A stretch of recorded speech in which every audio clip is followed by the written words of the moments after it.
solicitado que revisemos conjuntamente algunos conceptos referidos al procedimiento sancionador, pero con énfasis en lo que constituye el procedimiento sancionador regido dentro de la Ley de Contrataciones del Estado y su reglamento, por cuanto el procedimiento sancionador como tal, que está arreglado en la Ley del Procedimiento Administrativo General, va a ser visto por otro expositor. Sin embargo, como me toca a mí comenzar, lo primero que tenemos que hacer es siempre una revisión de algunas nociones preliminares básicas que nos van a permitir englobarnos y desarrollarnos con mayor facilidad cuando tratemos de ver cada uno de los diferentes aspectos que se configuran y se desarrollan durante un procedimiento sancionador. Lo primero que tenemos que ver es que la facultad de la administración para poder imponer sanciones o infringir un cierto gravamen a un administrado es una potestad que emerge de la naturaleza propia de la relación que existe entre la administración y el administrado en cualquier matiz de la vida en sociedad. Solo que para determinadas circunstancias y para determinados hechos, esta sociedad, a través de la norma, le faculta a determinado órgano o organismo de la administración para que pueda infringir un cierto gravamen al administrador, al administrado, cuando éste incurre en una tipicidad que ha sido considerada como infracción administrativa. Entonces, la primera idea, por tanto, es qué cosa es una sanción administrativa, ¿no?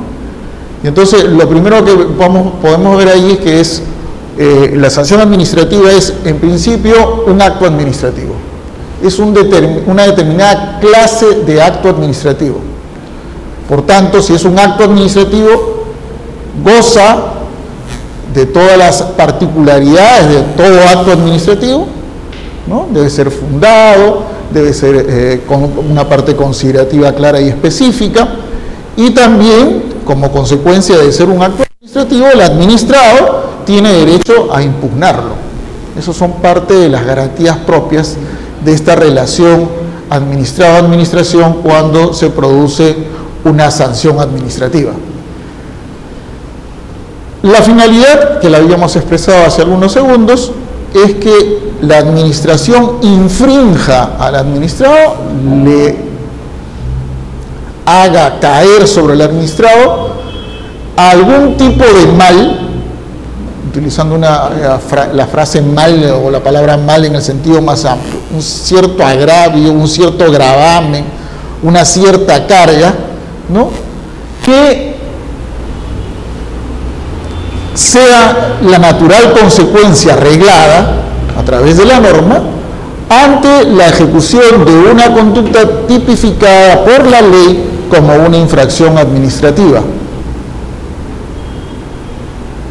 Y esta infracción administrativa y esta sanción le sea impuesto al administrado una vez que se haya cumplido un procedimiento reglado, que es el procedimiento administrativo sancionador, y con una finalidad doble. Por un lado, de pena, de sanción al propio infractor, pero a la vez, o sea represora, pero a la vez tiene que tener también una función ejemplificadora, que sea disuasiva hacia los demás administrados. Entonces, la noción de acto de sanción administrativa, tenemos en primer lugar que es un acto administrativo que como tal posee todas sus calidades, bondades y consecuencias. En segundo lugar, solo es posible imponerla a través de un procedimiento reglado y luego de agotado las particularidades que tiene este procedimiento sancionador. En tercer lugar, que debe estar la sanción administrativa en función de un acto que ha sido previamente tipificado como infracción administrativa. En cuarto lugar, que esta sanción debe tener un efecto represor para el infractor, pero a la vez disuasiva para los demás administrados. Los elementos son los mismos que acabamos de referir. Fluye de una autoridad administrativa, tiene un efecto aflictivo de gravamen para el administrado, es consecuencia de un acto tipificado como infracción y cumple una función represora y disuasiva. Requiere de un cumplimiento de un procedimiento explícitamente arreglado. La potestad sancionadora, también lo acabamos de señalar, tiene a su vez su sustento en determinadas nociones básicas que son de donde emerge. Por supuesto, la principal de todas es la legalidad. Es decir, ningún órgano de la administración puede irrogarse función sancionatoria si es que esta potestad no le ha sido transferida expresamente por una norma. O sea, ninguna autoridad, ni ningún organismo, ni ningún órgano de la administración puede crear sanciones a los administrados si es que no posee expresamente una facultad sancionatoria que le ha sido conferida por la ley. Y hablamos de ley en el sentido más alto, o sea, una norma subordinada a la ley no puede crear por sí misma la potestad sancionadora, sino lo único que podría hacer en todo caso es una labor de desarrollo de las infracciones administrativas que previamente han sido tipificadas a nivel macro en la propia norma legal de mayor jerarquía. Entonces, el principio de la legalidad supone necesariamente la existencia de una ley que ha transferido o que ha facultado, que ha señalado a un determinado órgano o organismo de la administración en el sentido de que tenga esta facultad de imponer gravamen a los administrados ante el ejercicio de una conducta que ha sido también tipificada en esa misma ley como infracción. Lo segundo es el debido procedimiento. No es posible que ninguna autoridad administrativa pueda imponer una sanción administrativa si es que no se cumple con el debido procedimiento. El debido procedimiento, que ya lo hemos comentado a través de diferentes expositores antes sobre el particular, tiene por lo menos la garantía de que el administrado debe ser oído, tiene derecho a exponer sus argumentos de defensa, tenga el derecho de exponer y de presentar aquellos medios de prueba que constituyan descargos frente a las conductas que se le señala han sido infracción, y que luego de eso exista al menos un racionamiento adecuado de los argumentos que han sido presentados para que la autoridad administrativa tome una decisión sobre el particular. Y entre esa decisión que debe tomar la autoridad, evidentemente está que, como hemos señalado en la noción previa, que constituyendo esa decisión un acto administrativo, se cumpla con los elementos necesarios para que sea realmente elaborado y estructurado con pleno cumplimiento de los conceptos mínimos que debe tener una resolución administrativa, ¿no? Fundamentación clara, precisa, amplia y una resolución explícita luego de merituar adecuadamente los elementos que han sido aportados en el procedimiento administrativo. El otro concepto es el de razonabilidad.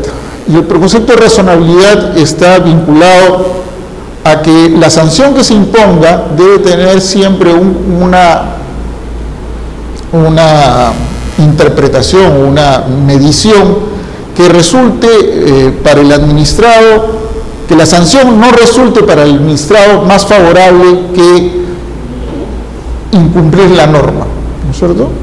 Si la sanción que se le impone al administrado es más ventajosa que cumplir la norma, evidentemente ahí no hay razonabilidad, sino por el contrario se está incumpliendo el principio de razonabilidad. Y conjuntamente con ese principio de razonabilidad conlleva a que la sanción que se imponga también tiene que ser sujeta de una valoración respecto de la conducta del sujeto, ¿no?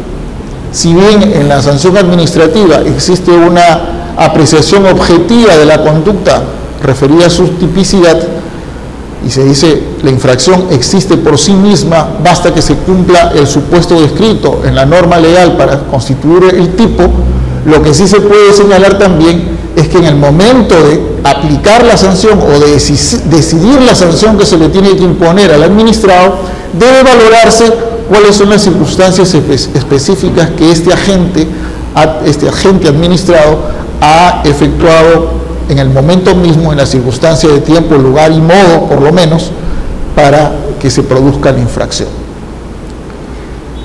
La tipicidad, evidentemente, también es una nota fundamental de la infracción administrativa. No existe infracción administrativa que no esté previamente tipificada en la norma.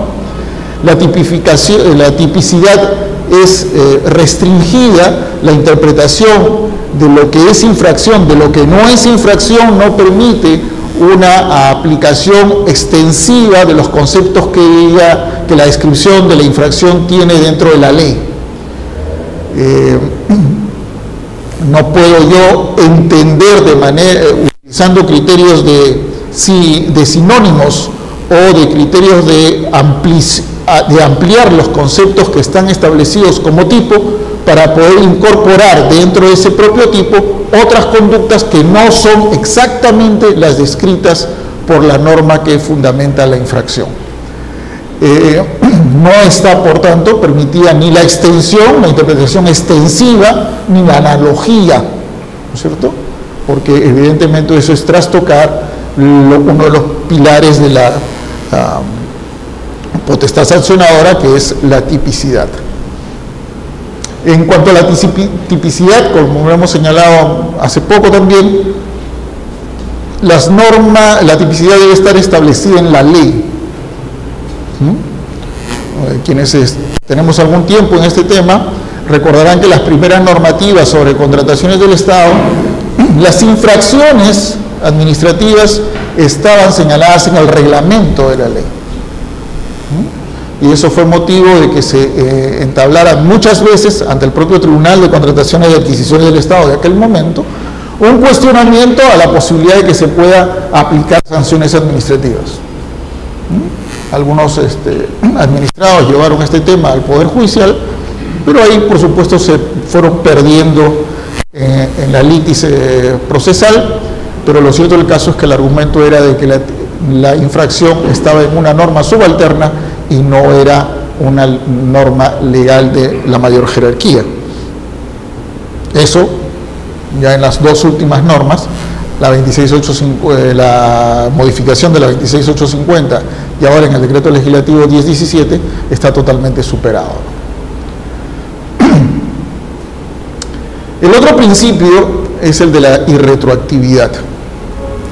La irretroactividad, que es un principio que se asemeja muchísimo al del derecho penal, que es análogo al derecho penal, y nosotros diríamos, se podría llegar a la conclusión de que es una copia del derecho penal, es que la norma aplicable cuando se produce una infracción es aquella que está vigente en el momento en que se produce dicha infracción. No se puede aplicar una norma posterior ni una norma anterior. Se aplica exclusivamente la norma que está vigente en el momento de la comisión de la infracción. Claro está que si hay una norma posterior que es más beneficiosa para el administrado, se aplicará esta norma posterior en conjugación o en aplicación del concepto de la norma más favorable es aquella que se aplica en el momento de la comisión de la infracción. Sobre este particular, por ejemplo, de la irretroactividad y de la retroactividad benigna, uno de los temas que, por ejemplo, está más en boga en estos momentos es el referido a las sanciones cuando un postor o un participante en un proceso de selección, comprendido todos los que han participado en el proceso de selección, están en este momento teniendo procedimientos ante el Tribunal de Contrataciones del Estado, porque el criterio de la normativa anterior era que uno tenía que tener vigente su Registro Nacional de Proveedores durante todo el proceso de selección, sin solución de continuidad. En cambio, la actual normativa, que es una de las modificaciones que existen, se señala que el RNP debe estar vigente solo en el momento en que uno se inscribe y se registra como participante, el momento que presenta postura y en el momento que firma el contrato, ¿cierto? Entonces, si yo estoy en un procedimiento anterior, un procedimiento administrativo, estoy en este momento ante el tribunal porque no tuve mi registro nacional de proveedores de modo continuo, hoy podré invocar el principio de retroactividad benigna, que está comprendido dentro del principio de retroactividad, para que no se me aplique sanción, porque ya el tipo, si bien se cumplía en el momento en que la norma anterior estuvo vigente, hoy con la nueva norma goza del privilegio de esta noción de la retroactividad benigna. El otro concepto también que es inicial, básico, fundamental, es el de la presunción de licitud que todos nuestros expositores anteriores también nos han señalado, respecto de la obligación que tiene la administración de presumir que los administrados actuamos con sujeción a la normativa, a la legalidad, a la buena fe y a un recto comportamiento, ¿no? O sea, esta presunción de licitud también se traslada al procedimiento sancionador de manera tal que el juzgador, o sea, el ente que va a resolver la materia que se le ha puesto en conocimiento, presume de modo inicial que el administrado ha actuado con sujeción a la normativa y que es más bien la carga de la prueba está no en el administrado, sino que está en la otra parte de la relación, aquella que corresponde a él mismo como tribunal, ¿no es cierto? Porque como bien recordamos, la relación, el procedimiento sancionador es un procedimiento bilateral entre el órgano que va a resolver y el administrado, a pesar de que el órgano haya iniciado el procedimiento sancionador por denuncia de un tercero, ¿no? Pero el procedimiento sancionador, como nos recordaba en el día de ayer también, es un procedimiento bilateral, ¿no? Solo de dos partes. El otro concepto es la causalidad. La causalidad supone que necesariamente debe haber una relación perfectamente y objetivamente demostrable entre quien es el responsable y el accionar de la conducta que se constituye como infracción. Esta causalidad pretende al final que lo que se busque es imponer la sanción administrativa a aquel que verdaderamente ha incurrido en la infracción y no a un tercero que al final de cuentas no fue partícipe de la infracción de modo directo. Ejemplo claro de la causalidad, evidentemente, es con el que tenemos nosotros en el caso de la contratación estatal, en lo que se refiere a consorcios durante el proceso de selección, en donde la propia normativa ha establecido que la sanción se impondrá exclusivamente, en el caso de consorcios, a aquella empresa conformante del consorcio que haya incurrido en la infracción, y no a los otros, ¿no? Siempre y cuando, dice la norma ahora en su nuevo texto, pueda ser acreditado o acreditable esa responsabilidad de carácter individual. Finalmente está el principio del non bis in idem, en el sentido consistente que no es posible sancionar doblemente a un administrado cuando existe la identidad de hecho, identidad de sujeto y identidad de bien jurídico tutelado, ¿cierto? El principio de non bis in idem, por ejemplo, si ya una determinada empresa o un determinado administrado se le ha sancionado por un determinado hecho y el bien jurídico tutelado o el bien jurídico protegido es el mismo, no es posible entablarle un nuevo procedimiento sancionador y mucho menos imponerle una sanción por los mismos hechos. Siempre se ha discutido mucho, por ejemplo, si es que cuando anteriormente, porque ahora ya la cosa es más fina, anteriormente cuando el Registro Nacional de Proveedores sancionaba económicamente a un proveedor por haber presentado documentación inexacta o falsa para su inscripción, si el Tribunal de Contrataciones a su vez también podía imponerle otra sanción, una sanción de imposibilidad de contratar con el Estado, ¿no? Y se discutía si era o no aplicable el principio de non bis in idem, teniendo en cuenta de que evidentemente cuál era el sujeto era el mismo, el hecho era el mismo, hay una presentación de un documento falso o inexacto, y lo que se discutía era, pero es el mismo fundamento.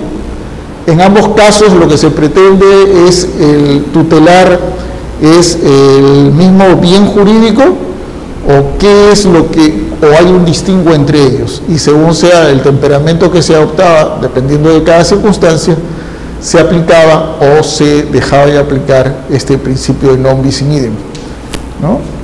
O un ejemplo clarísimo que todos tenemos claros, que podemos rápidamente refrescar, es cuando nosotros, si cometemos,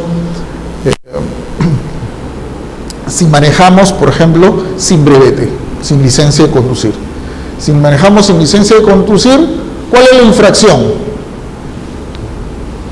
El no tener licencia, es tipicidad, ¿no? Manejar sin tener licencia es sancionable, muy bien. El sujeto evidentemente siempre es el chofer, manejó el chofer sin licencia, pero se le puede hacer un procedimiento sancionador administrativo. No vas a poder obtener licencia de conducir los próximos 6 meses, una primera, pero a la vez un procedimiento penal por exposición de personas al peligro. En ese caso hay identidad de sujeto, hay identidad de hechos, pero los bienes jurídicos tutelados son distintos, ¿no? En un lado está tutelado exclusivamente el tema administrativo, y en el otro lado, en el campo penal, está tutelada el bien jurídico de la persona humana, de la integridad. En consecuencia, como son dos bienes jurídicos tutelados de manera separada, es totalmente procedente la doble sanción, digamos, porque no se aplica el principio del non bis in idem. ¿Ok?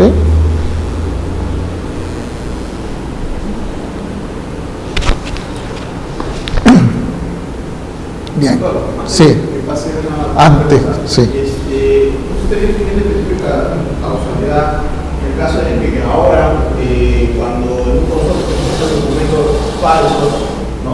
Uno de los empresarios del consorcio se sanciona a todos? No.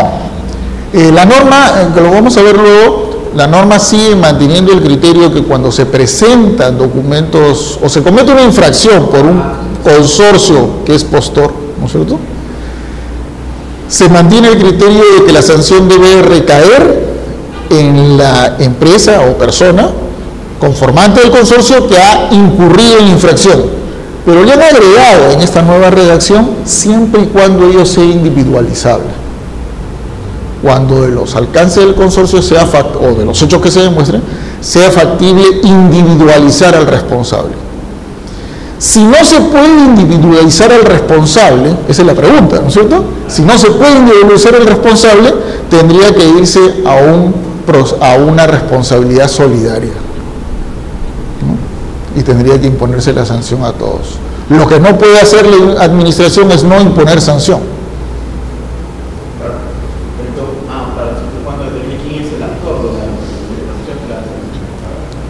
Hay un caso que se dio hace algún tiempo en el Tribunal de Contrataciones en el sentido de que utilizaron precisamente el argumento, ¿no?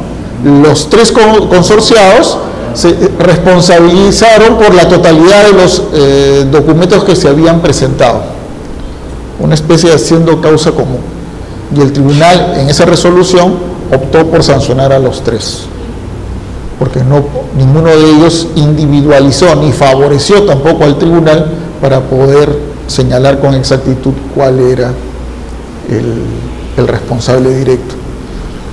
Esa posibilidad de imponer sanción de modo solidario, digamos, o modo compartido entre los 3, o más que fueran conformantes del consorcio, ha quedado ahora incluso con mayor precisión, cuando la colita que le ha sido puesta, ¿no? O sea, impondrá solo a una empresa, o sea, el directamente responsable, el que haya causado el que ha cometido el ilícito o la infracción administrativa, siempre y cuando sea posible individualizarlo, siempre y cuando se puede individualizar, y si no, a todos.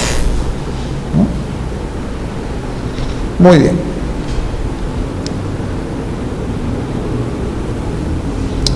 La ley de contrataciones del Estado establece en el numeral que está citado en la lámina, el 51.2 del artículo 51, precisamente la expresión del principio de legalidad al establecer la facultad o la potestad sancionadora de que tiene el OCE a través del Tribunal de Contrataciones del Estado, ¿no? Obsérvese que si hacemos una revisión de la Ley de Contrataciones del Estado, la facultad genérica de aplicar sanciones administrativas está en el OCE. O sea, el OCE es el encargado, está facultado para imponer sanciones. Pero en este numeral 51.2, esa facultad, esa potestad que le confiere la ley, está restringida exclusivamente al Tribunal de Contrataciones del Estado. Sin embargo, hay otros numerales donde también posibilita que otros organismos del OCE puedan imponer sanciones de carácter económica, pecuniaria. Pero en el caso exclusivo de la imposibilidad de suspender las capacidades para ser postor o para poder contratar con el Estado, eso está exclusivamente reservada al Tribunal de Contrataciones del Estado.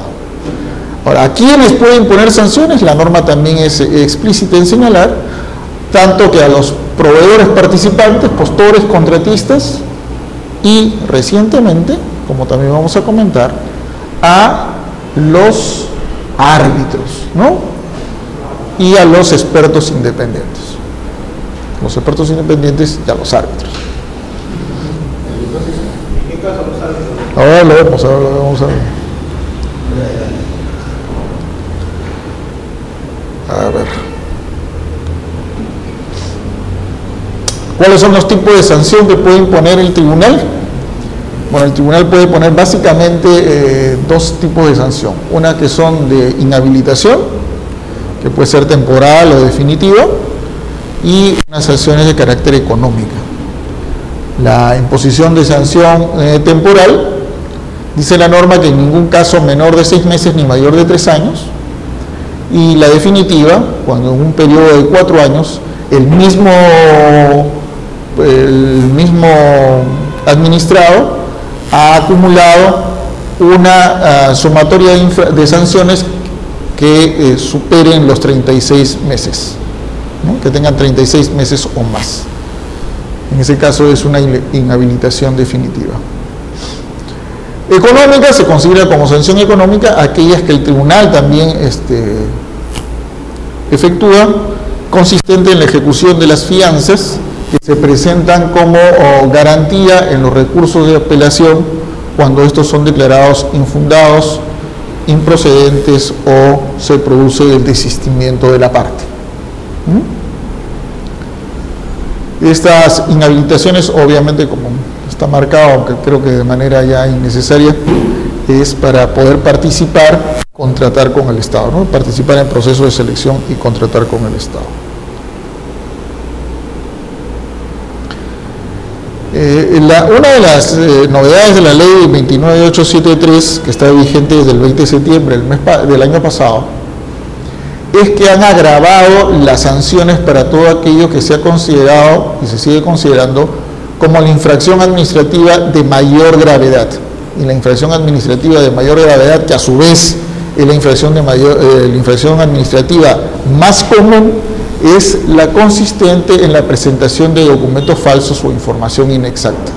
Y en este caso, mientras que como regla anterior era de 6 meses a 3 años, en el caso de la documentación falsa o declaración jurada inexacta, la inhabilitación es como mínimo de 3 años y como máximo de 5 años, es decir, hay un agravamiento de la sanción, señalándose además que en el caso de que existiera una reincidencia en este tipo de infracción, la sanción es inmediatamente la inhabilitación definitiva.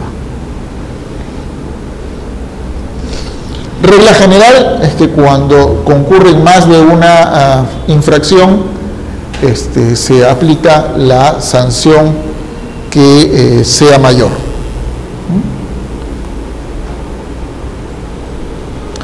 Asimismo, la normativa, acabamos de comentar, ha establecido también la posibilidad de que se apliquen sanciones administrativas a los expertos independientes, que son estas personas que son contratadas generalmente, sean naturales o jurídicas, como asesoras, ¿no?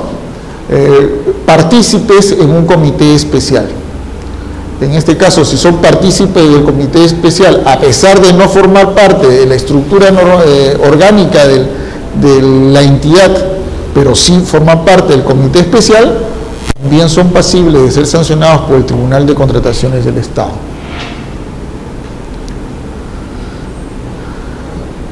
En estos casos, sin embargo, no es tan abierta la posibilidad de sanción, sino que está restringida a que se acredite de modo fehaciente de que estos expertos independientes han incurrido en incumplimiento de sus funciones por dolo, negligencia o culpa inexcusable, ¿no? En este caso el periodo es de 6 y un máximo de 12 meses. Finalmente, el otro elemento nuevo que ha aparecido en esta ley 29758 es la sanción a los árbitros. Como ustedes saben, hasta antes de la modificación de la normativa, los árbitros no estábamos sujetos a ningún tipo de posibilidad de sanción en la vía administrativa. No vamos a discutir en este momento las observaciones que tenemos respecto a este criterio que ha asumido el legislador, que en nuestro caso dista mucho de lo correcto, toda vez que se trata de un tribunal administrativo que está pretendiendo aplicar sanción a un órgano jurisdiccional, ¿no? Como todos sabemos, los árbitros ejercen función jurisdiccional no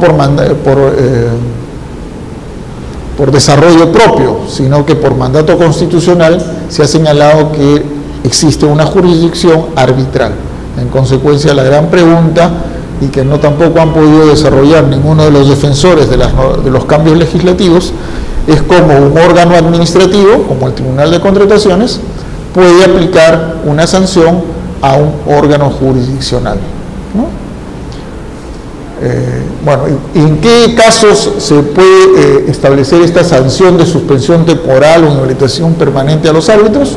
Dice la norma, cuando haya incurrido en incumplimiento su obligación de informar oportunamente de alguna circunstancia que pueda afectar su independencia o imparcialidad y autonomía, cuando no actúen con transparencia y cuando no hayan sustentado el apartarse del orden de preferencia establecido en el numeral 52.3, ¿no?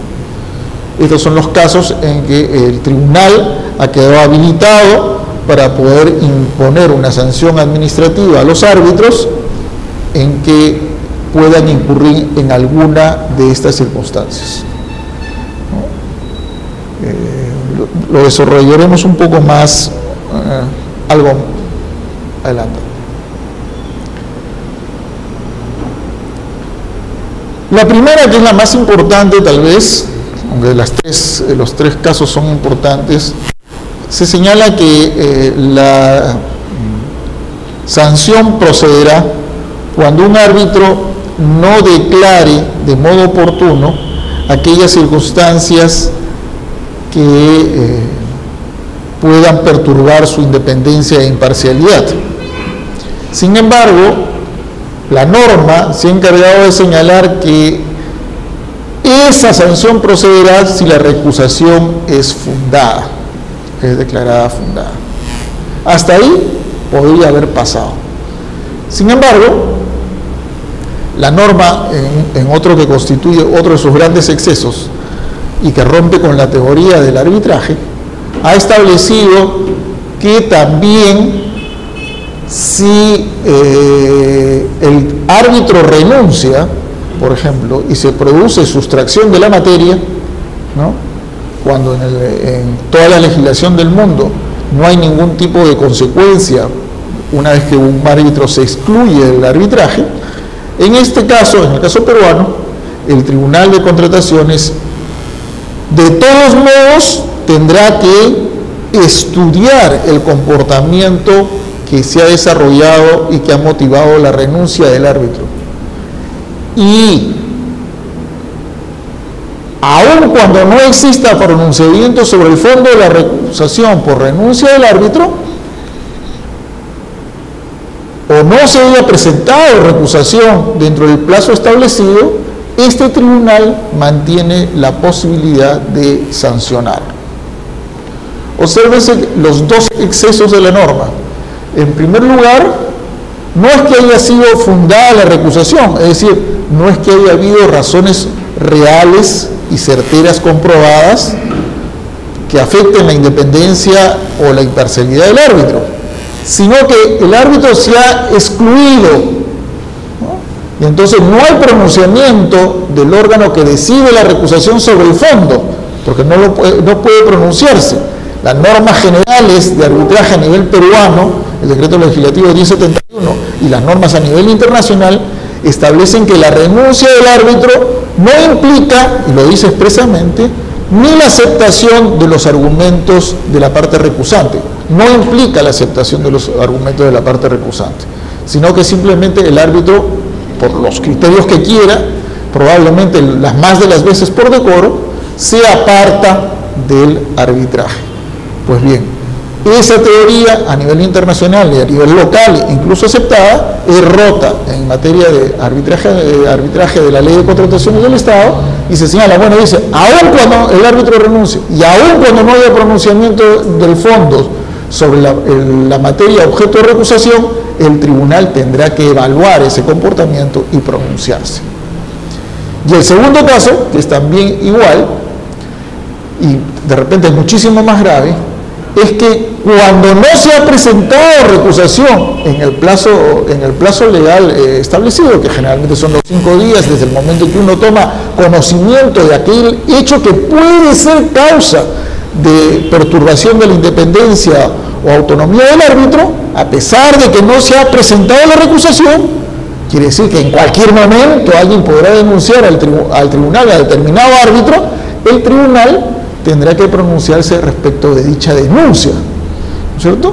Entonces estamos llegando al extremo, que es probable que se produzca en el tiempo, de que concluir un arbitraje, ¿no es cierto?, emitido el laudo, ejecutado el laudo, un tercero pueda denunciar a un árbitro, bajo cualquier supuesto. Y en ese momento el tribunal va a evaluar si efectivamente esa conducta, objeto de denuncia, pudo o no pudo afectar la independencia y autonomía del árbitro, obligando además al árbitro a tener que defenderse sobre una circunstancia respecto de la cual probablemente ya no tenga ningún efecto procesal, cuando ya su función jurisdiccional ha concluido. O sea, este último extremo es por demás preocupante, por decirlo menos.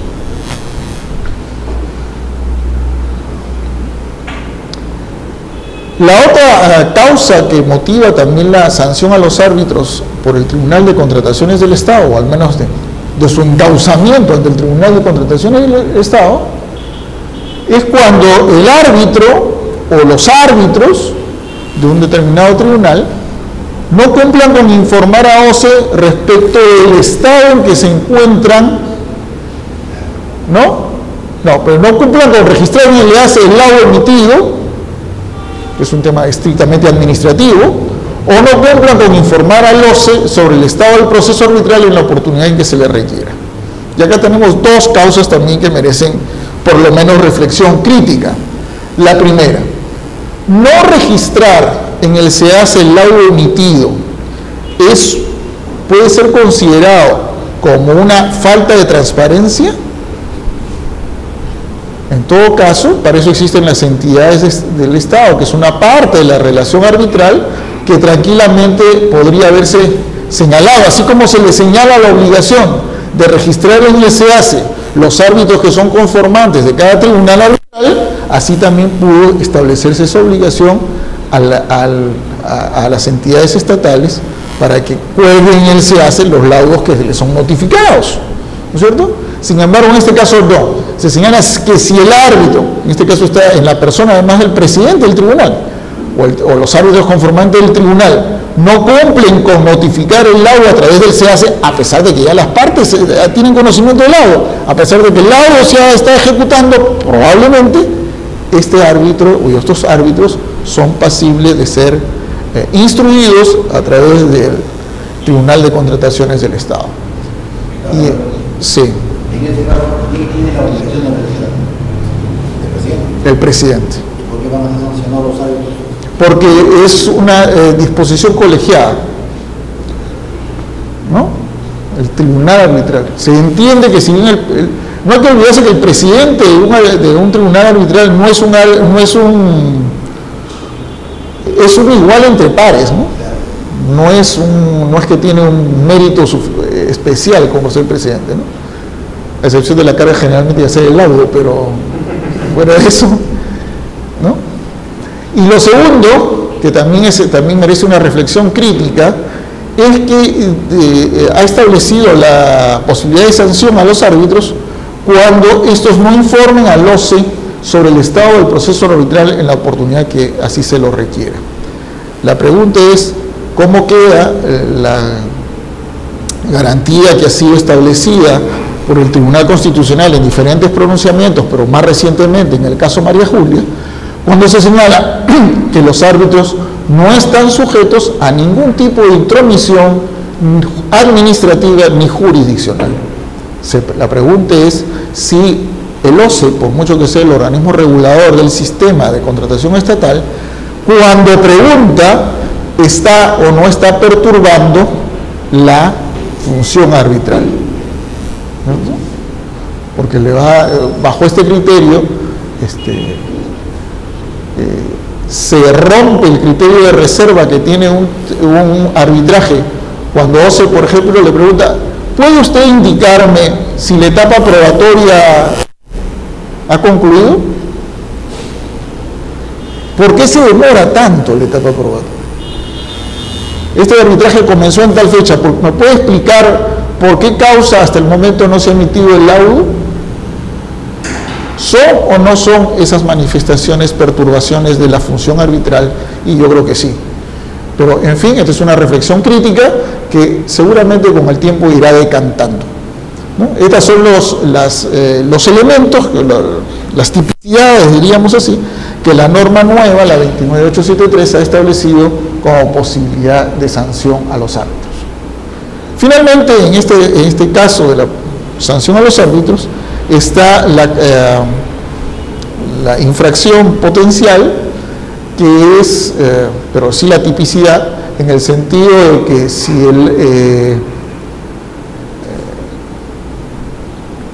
cuando los árbitros, en el momento de laudar, se apartan del orden de prelación establecido en la normativa, esto es, primero la Constitución, segundo la Ley de Contrataciones del Estado y su reglamento, tercero las normas de derecho público, cuarto lugar las normas de derecho privado, si se rompe en el momento de laudar en el criterio de aplicación del razonamiento lógico de sustento del laudo, esta orden de prelación, se configura una infracción, salvo, ¿no es cierto?, que los árbitros fundamenten el motivo del apartamiento, ¿no? Ahí también hay otro tema teórico, porque por un lado la normativa de contratación señala que este orden de prelación es de orden público, y si es de orden público nadie lo puede contravenir, pero por otro lado dice que, bueno, en todo caso si te apartas es necesario que lo sustentes, con lo cual o es público o es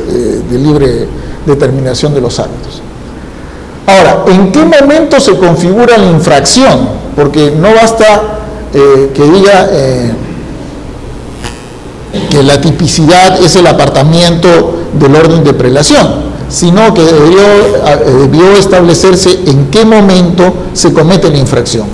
Y obviamente, dado que ahora los laudos, para que tengan validez, deben de ser notificados simultáneamente a las partes y a través del SEACE, entendemos que la infracción se cometerá en el momento en que se publica el laudo en el SEACE.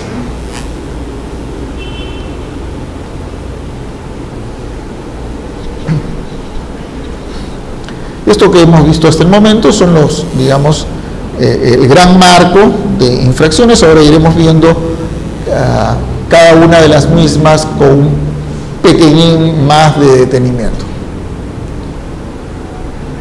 El primer tema es el tema de la sanción a los consorcios, que habíamos estado conversando, y precisamente a través de una de las preguntas de las intervenciones. ¿Qué sucede cuando no es posible determinar exactamente cuál de los participantes del consorcio es el infractor? Entonces, veamos qué nos dice la norma. Dice: las infracciones cometidas por los postores que presentaron promesa al consorcio se imputan exclusivamente a la parte que las haya cometido. Siempre, este es el agregado que no estaba en la norma derogada, siempre que de la promesa formal del consorcio pueda individualizarse al infractor. Siempre que de la promesa del consorcio. Quiere decir que el supuesto de la norma ha cambiado.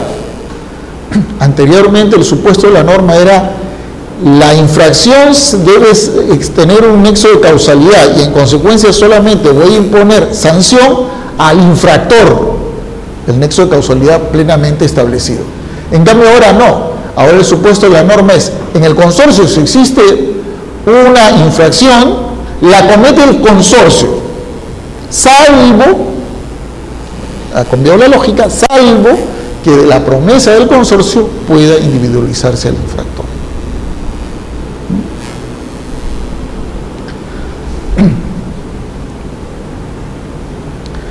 En el caso de consorcios, en cambio, cuando la infracción se produce a lo largo de la ejecución contractual, la sanción se impone a todos, y esto es otro agregado que también le ha puesto el decreto de la ley 29578, es sin excepción alguna. A todos los integrantes del consorcio, sin excepción alguna. Es decir, ya aquí la solidaridad es expresa por mandato legal, y así no haya yo cometido la infracción, tengo que soportar la sanción, ¿no? Sin embargo, de esto hay algún ejemplo que es, hasta el momento creo yo, teórico, pero que puede darse. ¿A quién se le sancionará cuando un contrato que esté en plena ejecución se declara nulo porque se ha violentado el principio de presunción de veracidad de algún elemento que se ha presentado durante el proceso de selección? ¿No? Ya están en la parte de ejecución contractual, el contrato se declara nulo, la infracción corresponde al proceso de selección. ¿Se sancionará a todos los consorciados de la ejecución contractual o estaremos en el supuesto inicial, que solo se deberá sancionar al infractor que estuvo participando en el proceso de selección? Probablemente, yo me inclino a pensar de que en este caso debe aplicarse la causalidad solo al que cometió. Pero el contrato estaba en ejecución. Sí, claro, pero, o sea, la infracción ocurrió antes, durante la ejecución. Ajá. Durante el contrato, sí, pero la infracción se cometió antes, se han dado cuenta después. Ahora, yo voy a poner un ejemplo claro que sí no es tan teórico, que tuvo un desarrollo. En la ejecución de un contrato, a través de un consorcio, los consorciados tenían determinadas obligaciones establecidas. Uno de esos consorciados, de 3, era el encargado de efectuar las facturaciones respecto de lo ejecutado en obra. Esa era su obligación. O sea, la parte administrativa la llevaba este consorciado. Y este consorciado facturaba a su nombre, evidentemente, ¿no? O sea, y resulta que presenta una factura respecto de una ejecución no realizada. O sea, el soporte de la valorización no era correcto. ¿A quién se sanciona? ¿A todos? A pesar de que es totalmente individualizable la responsabilidad.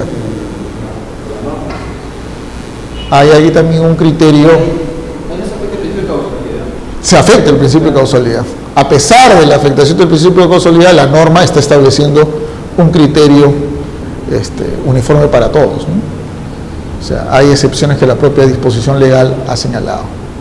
Podemos discrepar, podemos intentar una acción para que se derogue o que se modifique, pero incluso, como vuelvo a señalar, esta expresión sin excepción alguna, que no estaba en la norma derogada, pone de manifiesto una vez más que para el legislador, finalmente, cuando está en ejecución un contrato, no le interesa mucho quién fue el agente real de la perturbación, de la infracción, sino que lo que le interesa es que no se produzca esta infracción, sea quien sea dentro del consorcio.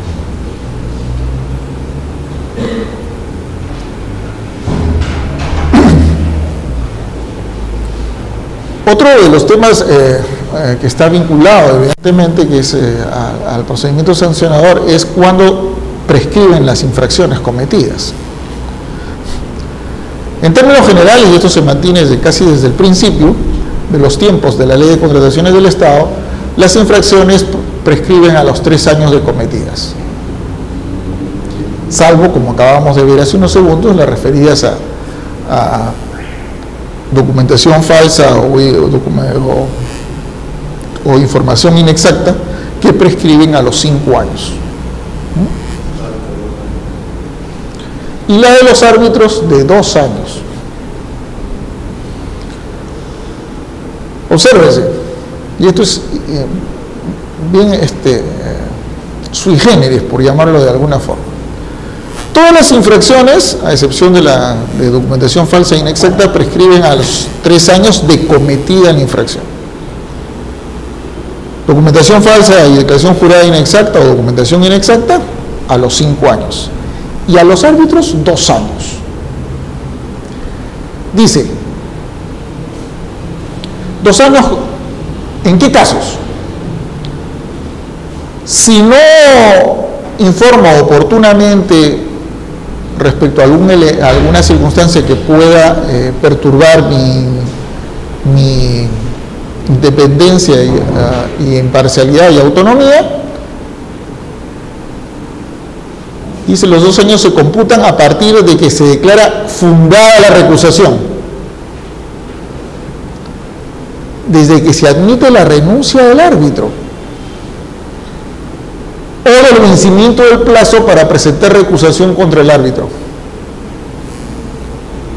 Vuelvo al mismo tema.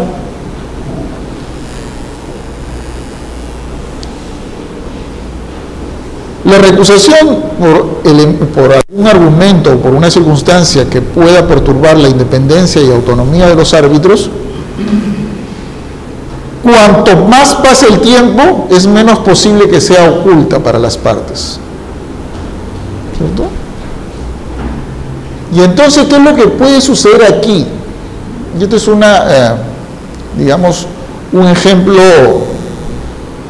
digamos, perturbador. Un ejemplo que voy a poner es digamos así, satánico, ¿no? El árbitro A es designado por una determinada parte en un arbitraje. Y este árbitro A tiene determinada ascendencia o llegada o confluencia con esta parte que lo ha designado. Relación que solo conoce esta parte y que la otra parte no conoce ni nunca conoció. ¿Okay? Pero resulta ser que este árbitro, a pesar de su llegada, es un árbitro que considera decir que tiene llegada con la parte que lo designa, pero que eso no le perturba, no lo incomoda en tomar una decisión libre y autónoma, y falla en contra de la parte que lo designó. Falla en contra de la parte que lo designó. Sale el laudo, y dentro de 2 años posteriores, esta parte se la jura y lo denuncia. La parte misma que lo designó va a poder denunciar a su árbitro, señalando que este árbitro tenía una posibilidad de ser perturbado en su autonomía e independencia y que no lo declaró, porque no es el sentido de la decisión lo que se cuestiona, sino lo que se cuestiona es la ausencia de declaración. Y entonces estamos aquí creando una circunstancia media diabólica, ¿no es cierto? Luego dice que también el plazo de 2 años se computa desde el vencimiento del plazo para formular recusación. Esto es una frase, ¿no?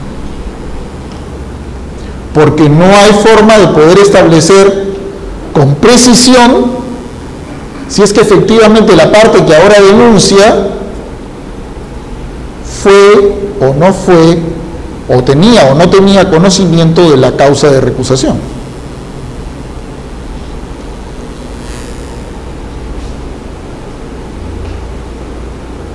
El otro supuesto para poder contar los 2 años de prescripción en el caso de los árbitros, dice que este se computa a partir del vencimiento del plazo para registrar el laudo en el SEACE o del vencimiento del plazo otorgado por el OCE para informar respecto del estado del proceso arbitral.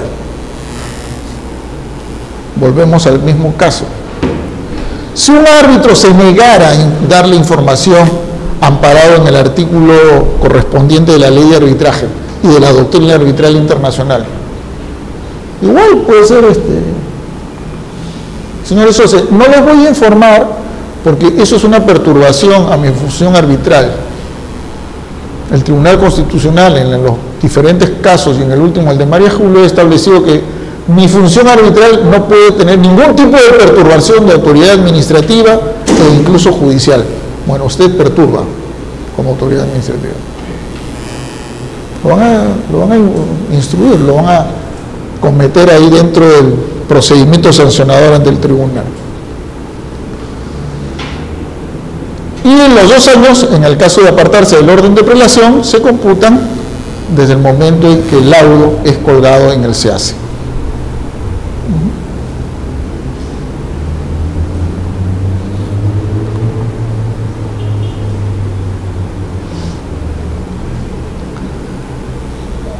Hay otros supuestos también que la norma ha señalado para entender el cómputo de los plazos de la prescripción. Y en el caso de los vicios ocultos, que son aquellos, como ustedes todos sabemos, que se descubren con posterioridad al cumplimiento de la prestación, este plazo de prescripción se computa a partir del laudo de la sentencia que lo declare, o sea, que declare que efectivamente se ha producido una prestación con vicio oculto.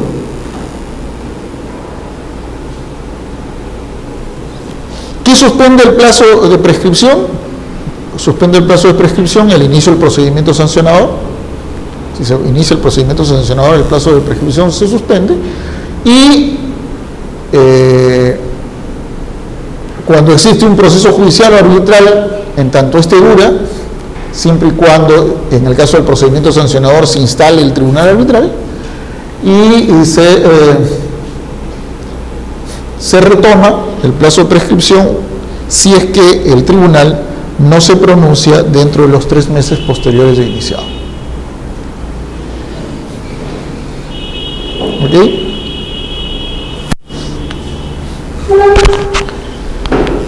Veamos ahora, ya con más detenimiento las causas, la tipicidad, las infracciones propiamente dichas que están contempladas en nuestra normativa de contratación estatal como origen de sanción. Respecto de la seriedad de la oferta, cuando el postor no mantiene su oferta hasta el consentimiento de buena pro. Esto es una regla que también se ha establecido desde siempre en materia de contratación estatal, en el sentido de que el participante en un proceso de selección, desde el momento en que se convierte en postor, esto es, que presenta su postura, su oferta, no puede retirarla. Queda obligado a estar activo en la realización del proceso de selección hasta que se otorgue la buena pro y que esta buena pro quede consentida. Si un postor se aparta del proceso de selección y dice, ¿sabe, señores? Me equivoqué en mi propuesta, así que solicito me la devuelvan, esa conducta es una infracción y tendrá que ser sometida al conocimiento del Tribunal de Contrataciones del Estado. No hay posibilidad de echarse atrás, ¿no?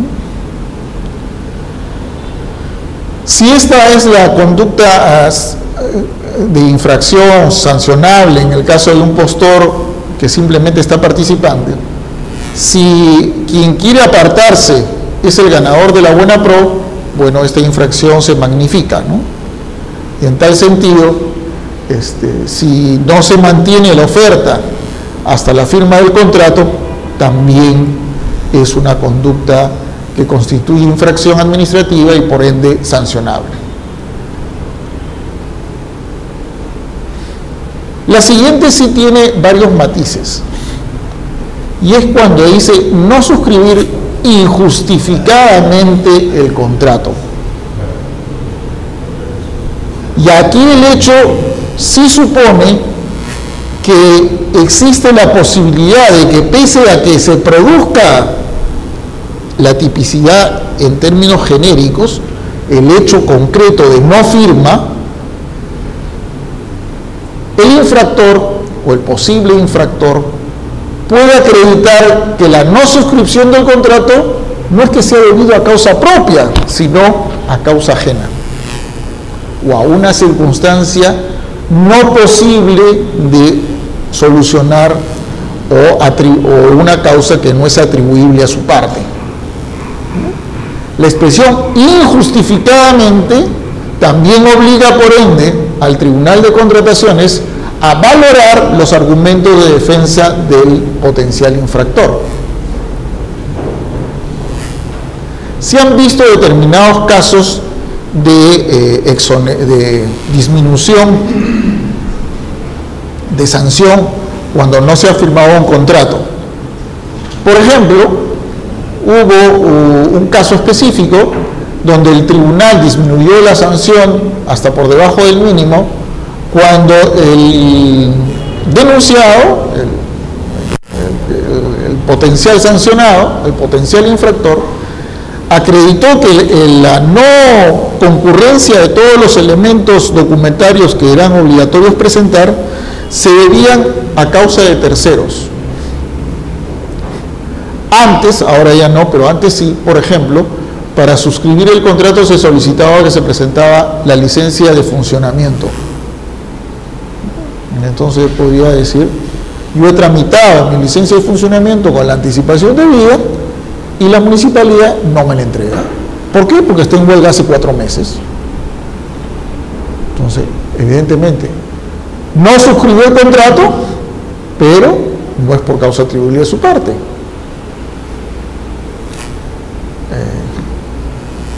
El otro tema también es, si es que, ¿qué sucedería en un contrato personalísimo, que a pesar de que se contrate a una determinada empresa, en realidad lo que se está contratando es el servicio de una determinada persona? Por ejemplo, nosotros los abogados, no pocos, tenemos razones sociales, ¿cierto? Estudio, tal.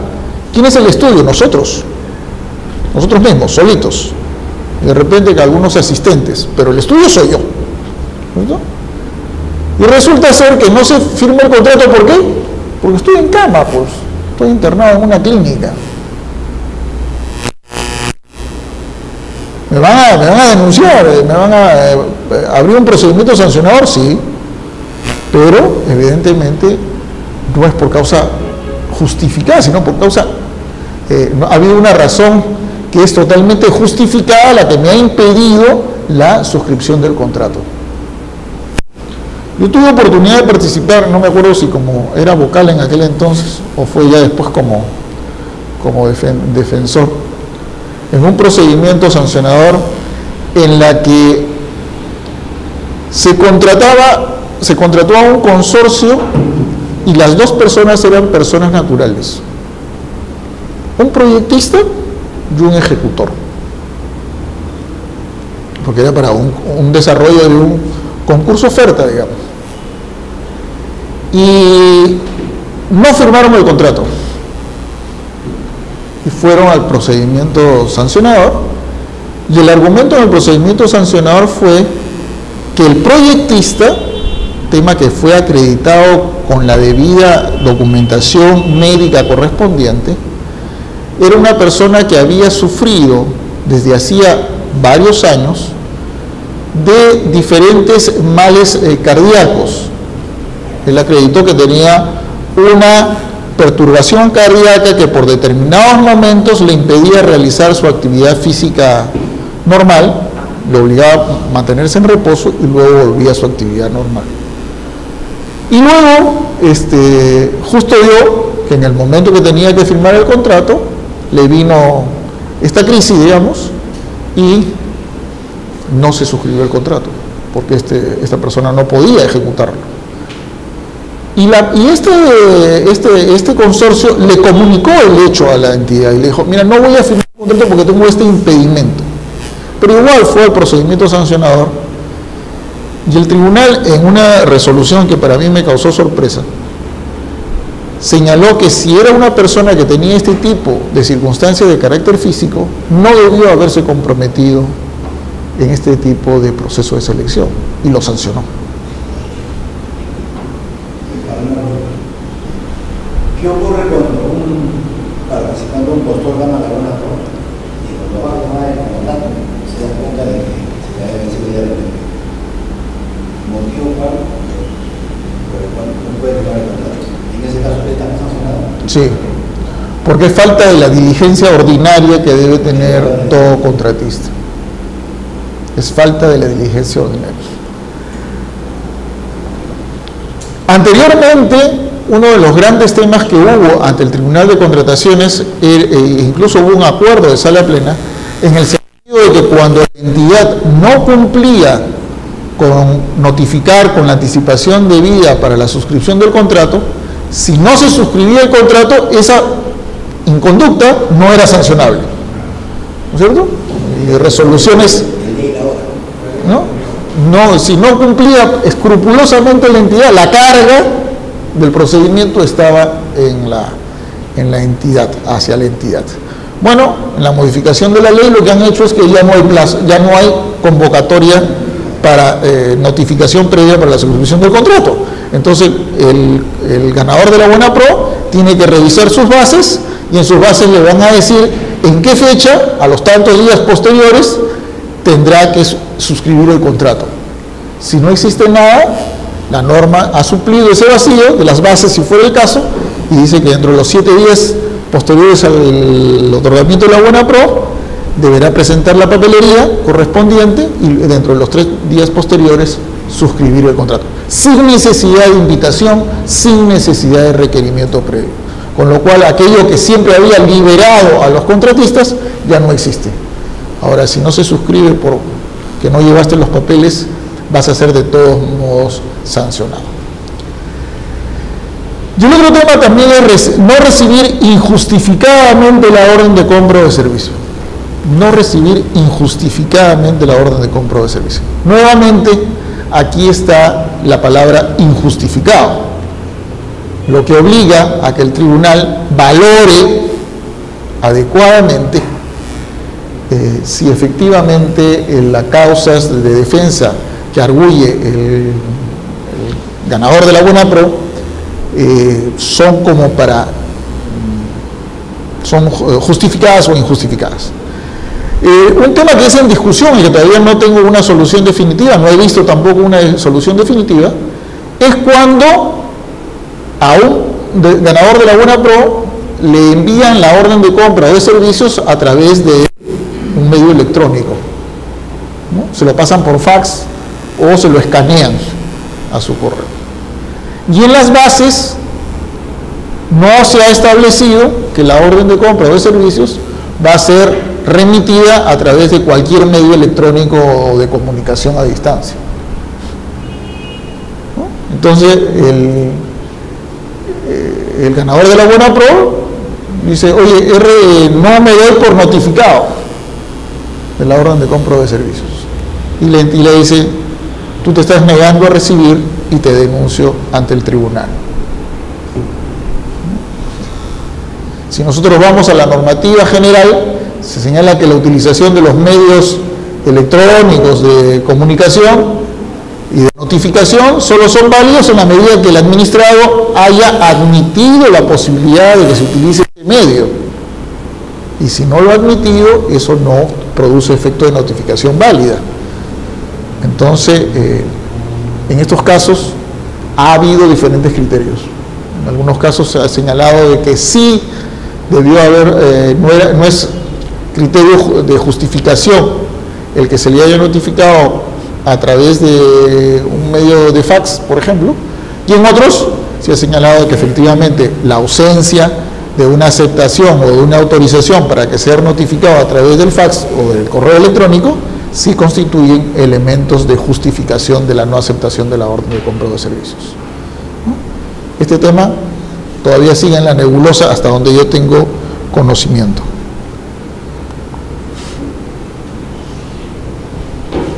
Tiempo. Vamos al break.